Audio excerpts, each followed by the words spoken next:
মহাগ্রন্থ আল কোরআন এমন এক আসমানি কিতাব, যে কিতাব আমাদের জীবন বিধান,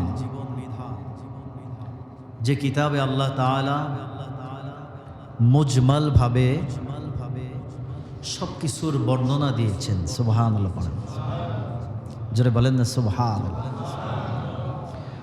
মানব জীবনের যত সমস্যা, সব সমস্যার সমাধান আল্লাহ তাআলা এই কোরআন কারীমের মধ্যে দিয়ে দিয়েছেন। জোরে বলেন না সুবহানাল্লাহ। আল্লাহ তাআলা বলেন, লাউ আনজালনা হাযাল কুরআনা আলা জাবালিন লারাআইতা খাশিআম মুতাসাদ্দিআম মিন খাশিয়াতিল্লাহ। সুবহানাল্লাহ পড়েন।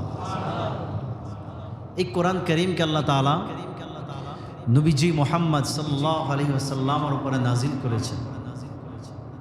আল্লাহ বলেন, লাউ আনজালনা হাযাল কুরআনা আলা জাবাল, এই কোরআনকে যদি আমি দুনিয়ার কোনো পাহাড়ের উপরে নাজিল করতাম, তাহলে তোমরা দেখতে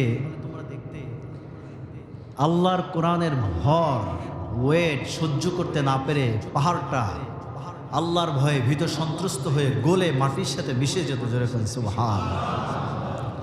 জোরে বলেন না সুবহানাল্লাহ। পৃথিবীর সবচেয়ে শক্তিশালী বস্তুর নাম হলো পাহাড়। কি বলেন?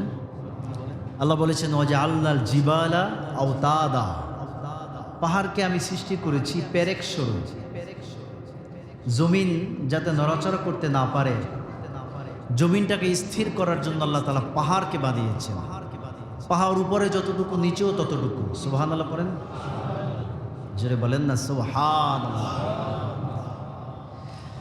মহান আল্লাহ রাব্বুল আলামিন বলেছেন, এই পাহাড় এত শক্তিশালী পাহাড়, এই পাহাড়ের উপরে যদি আমি পবিত্র কোরআনকে নাজিল করতাম, তাহলে তোমরা দেখতে পেতে এই পাহাড়টা আল্লাহর ভয়ে ভীত সন্ত্রস্ত হয়ে গলে মাটির সাথে মিশে যেত। জোরে কোন সুবহানাল্লাহ। সেই কোরআনকে আল্লাহ তাআলা নবীজি মুহাম্মদ সাল্লাল্লাহু আলাইহি ওয়াসাল্লামের উপরে নাজিল করেছেন। সুবহানাল্লাহ পড়েন।